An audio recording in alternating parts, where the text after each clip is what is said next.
نبی اکرم صلی اللہ علیہ وسلم نے ایک مرتبہ 3 دفعہ قسم کھائی، واللہ لا یؤمنو، واللہ لا یؤمنو، واللہ لا یؤمنو، خدا کی قسم وہ شخص مومن نہیں، خدا کی قسم وہ شخص مومن نہیں، خدا کی قسم وہ شخص مومن نہیں۔ واقعہ یہ ہے کہ ہم تصور نہیں کر سکتے کہ صحابہ کیسے لرز گئے ہوں گے، کانپ اٹھے ہوں گے، کون وہ بدبخت ہے، کون وہ شقی ہے جس کے بارے میں اللہ کے رسول 3 دفعہ قسم کھا کر فرما رہے ہیں کہ وہ صاحب ایمان نہیں۔ قیل من یا رسول اللہ، کسی نے ڈرتے ڈرتے پوچھا ہوگا اے اللہ کے رسول کس کے بارے میں ارشاد فرما رہے ہیں؟ اب جواب سنیے، الذی لا یامن جارہ بوائقہ، وہ شخص کے جس کی ایذا رسانی کی وجہ سے، جس کی بدخلقی کی وجہ سے اس کا پڑوسی امن میں نہیں ہے۔ یہ کوئی گناہ کبیرہ ہے؟ آپ کی فہرست میں تو گناہ ہی نہیں، کبیرہ کیا سوال، صغیرہ بھی نہیں۔ زیادہ آپ یہ کہیں گے کہ ذرا بد اخلاقی ہے، کج خلقی ہے، بس اچھا کردار کا معاملہ نہیں ہے، یہ کہیں گے، گناہ کی فہرست میں نہیں آئے گی بات۔ کبیرہ بہت بڑی شے ہے، لیکن اس پر اللہ کے رسول نے 3 دفعہ قسم کھائی، ایمان نہیں ہے، ہرگز نہیں ہے، خدا کی قسم نہیں۔ اب بتائیے ایمان اور عمل علیحدہ ہو جائیں گے کیا؟ یہ ہے مسئلہ جو امام بخاری کے سر پہ ہے۔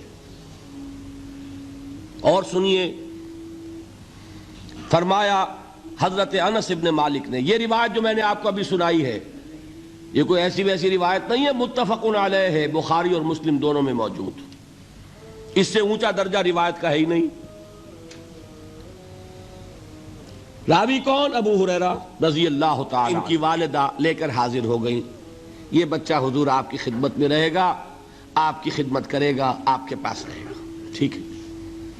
وہ حضور کے خادم خاص ہیں، جیسے ذاتی کوئی ہوتا ہے معاملات میں مدد کرنے والا، خدمت کرنے والا، وہ ہیں انس ابن مالک۔ چونکہ ان کا تعارف ہو گیا ہے رضی اللہ تعالیٰ عنہ، تو ایک بات پہلے اور سنا دوں،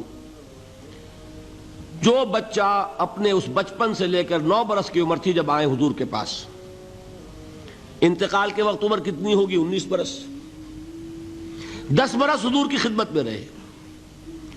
پہلے تو حضور کے اخلاق کی جو گواہی وہ دے رہا ہے وہ اس کی زبان سے سنیے کہ میں 10 برس حضور کی خدمت میں رہا، کسی بات پر ڈانٹنا تو کجا، حضور نے کبھی مجھ سے یہ بھی نہیں فرمایا کہ اے انس تم نے وہ کام کیوں نہیں کیا۔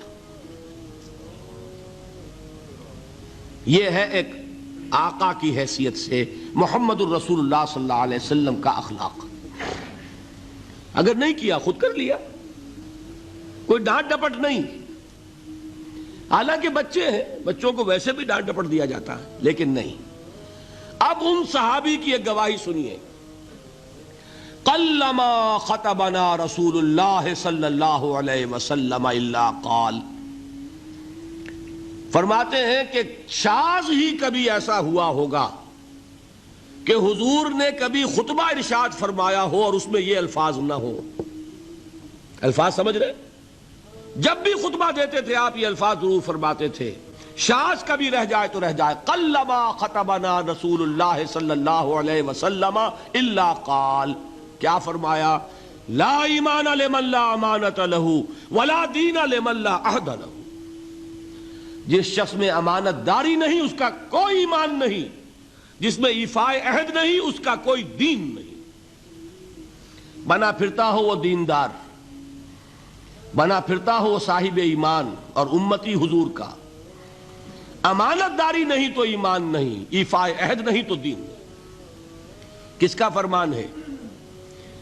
کسی آج کے زمانے کے مفتی کی بات نہ سمجھ لیجئے گا کہ جس کو آسانی سے آپ چاہیں تو رد کر دیں، یہ محمد الرسول اللہ صلی اللہ علیہ وسلم کا فرمان۔ اور سنیے پھر ایک متفق علیہ روایت بخاری اور مسلم کی، راوی پھر کون ہے؟ ابو ہریرہ رضی اللہ تعالیٰ عنہ۔ فرماتے حضور نے ارشاد فرمایا لا یزنی الزانی حین یزنی وہو مومن ولا یسرق السارق حین یسرق وہو مومن ولا یشرب الخمر حین یشرب وہو مومن. کوئی زانی حالت ایمان میں زنا نہیں کرتا. کیسے ممکن ہے؟ ایمان ہو اور زنا ہو جائے، پھر وہ ایمان دھیلے کا ہوا؟ کیا قدر و قیمت اس ایمان کی؟ وہ تو اٹھا کر پھینک دینے کی چیز ہے. ایمان اور اخلاق پہ اثر انداز نہ ہو، ایمان اور کردار کو نہ بدلے، ایمان اور عمل کو نہ بدلے تو کس مرض کی دوا؟ پھینکو اٹھا کر. نہیں ممکن کہ ایمان ہو اور زنا ہو، نہیں ممکن کہ ایمان ہو اور چوری ہو. لا یسرق السارق حین یسرق وہو مومن. کوئی چور حالت ایمان میں چوری نہیں کرتا، کوئی شرابی حالت ایمان میں شراب نہیں پیتا. ولا یشرب الخمر حین یشرب وہو مومن. کوئی شراب پینے والا وہ مومن نہیں ہوتا جب وہ شراب پی رہا ہوتا ہے، اس وقت اس کے دل سے ایمان نکل جاتا ہے. اب دیکھیے یہاں کیا میں نے کل بتایا تھا نا، مغالطے کیا ہو گئے؟ مغالطے یہ ہو گئے کہ اس کو سمجھ لیا قانونی بات. یہ قانونی بات نہیں ہے، وہ قانونی ایمان کی بات نہیں ہو رہی، یہ حقیقی ایمان کی بات ہو رہی. قانونی ایمان کی بات ہو تو یہ کافر ہو گیا. پھر کافر نہیں ہے. قانونی ایمان کا دار و مدار قول پر ہے. یہ وہ حقیقی ایمان ہے، قلبی یقین والا ایمان. اس کے بارے میں فرمایا جا رہا ہے وہ دل سے نکل جاتا ہے تو گناہ ہو سکتا ہے. ایک اور حدیث میں حضور نے اس کو اور واضح کر دیا، جب کوئی شخص گناہ کرتا ہے تو ایمان اس کے دل سے نکل کر اور اس کے سر پر منڈلاتا ہے جیسے پرندہ ہو. اگر توبہ کرتا ہے تو واپس لوٹ آتا ہے، توبہ نہیں کرتا تو رخصت ہو جاتا ہے. بتائیے کوئی اشتباہ رہ گیا؟ لیکن خدا کے لیے دو انتہاؤں سے اپنے آپ کو بچائیے.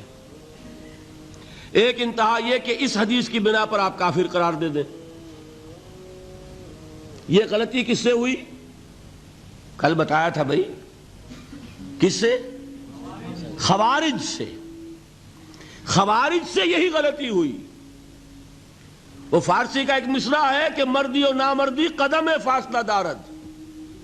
یہ باریک جیسے بال کا سا فرق ہوتا ہے لیکن زمین و آسمان کے نتیجے نکل آتے ہیں. انہوں نے ایسی حدیثوں کی بنا پر یہ فیصلہ کر دیا پھر اگر ایمان نہیں ہے تو کافر ہے. کتنا یہ آسانی سے نتیجہ نکل آیا. ایمان نہیں ہے تو کافر ہے. لا ایمان لمن لا امانت لہو. کوئی شخص امانت میں خیانت کرتا ہے تو اس میں ایمان نہیں ہے، ایمان نہیں ہے تو کافر ہے. کافر ہے تو مرتد ہے، مرتد ہے تو واجب القتل ہے. کہاں سے کہاں بات پہنچ گئی؟ بہت بڑی غلطی، بہت بڑی گمراہی. دوسری طرف ایک ہمارے ہاں اور انداز ہے کہ وہ جنت و دوزخ کے فیصلے اور قیامت کے اور آخرت کے فیصلے بھی قانونی اسلام کی بنیاد پر کرتے ہیں. انہیں یہ سمجھ لینا چاہیے یہ قانونی اسلام دنیا میں مفید ہے، آخرت میں وہ یقین والا ایمان ہوگا تو مفید ہوگا. یہ چیز ذہن سے نکل گئی. اور برا نہ مانیے، یہ اہل سنت کے اکثر عوام کے ذہنوں سے یہ بات نکل گئی. وہ یہ سمجھتے ہیں ہمارے پاس سرٹیفکیٹ ہے، ہم مسلمان ہیں، مسلمان ہیں تو صاحب ایمان ہے، صاحب ایمان ہے تو جنت ہم پر واجب اور دوزخ ہم پر حرام. یہ آپ کے دل میں لکھا ہوا ہے کہ نہیں؟ جب دل میں یہ لکھا ہوا ہوگا تو پھر کرو گناہ. کیوں نہ کرو؟ کیوں حرام خوری نہ کرو؟ کیوں رشوتیں نہ لو؟ کیوں بددیانتی نہ کرو؟ جبکہ دوزخ تو آپ پر حرام ہے ہی ہے، آپ کو کوئی چیز نقصان پہنچا ہی نہیں سکتی. یہ مرجیہ کا عقیدہ تھا اصل میں. یہ دوسری انتہا تھی جو آج اہل سنت کے اکثر لوگوں کے دلوں میں بات بیٹھ گئی، عوام کے اندر، جہلا کے اندر. ان دونوں چیزوں سے بچیے. تیسری ایک غلطی کی اہل تشیع نے. انہوں نے کیا غلطی کی؟ ایمان اور اسلام کے فیصلے دنیا میں کرنے لگ گئے. فلاں مومن تھے، باقی سب مسلم ہی تھے اور باقی سب منافق ہی تھے. یہ فیصلہ کرنے کا کسی کو اختیار نہیں. دنیا میں فیصلہ صرف یہ ہوگا کہ کافر تھا یا مسلمان، چھٹی۔ تیسری کیٹیگری آپ طے نہیں کر سکتے، اس لیے کہ قانونی اصطلاحات یہی دو ہیں۔ سمجھ لیجئے ان باتوں کو، مجھے کوئی دھواں دھار تقریر نہیں کرنی، بات سمجھانی ہے۔ دیکھیے، قانونی سطح پر انسانوں کی تقسیمیں ہوں گی صرف دو، یا مسلم یا غیر مسلم، یہ ہے قانونی تقسیم۔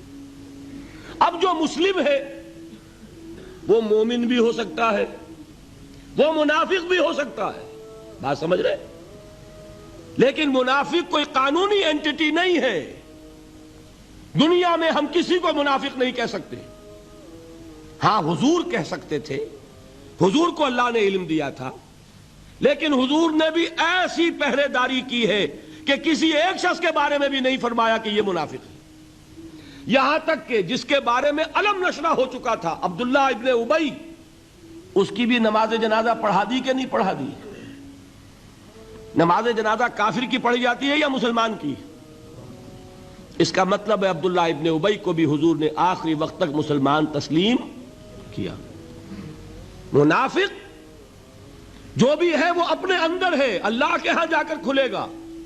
فار آل لیگل پرپسز اے منافق از اے مسلم، بات سمجھ میں آئی؟ اس لیے کہ لیگل اینٹیٹیز دو ہی ہیں، کافر اور مسلم۔ تیسری اینٹیٹی کوئی لیگل نہیں ہے، تیسری کوئی حیثیت قانونی نہیں ہے۔ اب ایک جو مسلم ہے وہ مومن بھی ہو سکتا ہے، منافق بھی ہو سکتا ہے، اس کا فیصلہ کہاں ہوگا؟ اللہ کے ہاں۔